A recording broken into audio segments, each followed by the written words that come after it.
You ask Tiger to solve. This deals with linear equations with one unknown. The final result is y equals -3/4. Let's solve it step by step. Division by 1.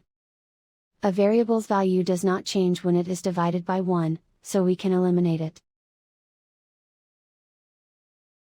Swap sides.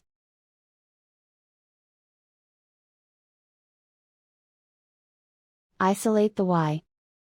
Multiply both sides by inverse fraction 3/8. Group like terms. Multiply the coefficients. Simplify the fraction. Multiply the fractions. Simplify the arithmetic.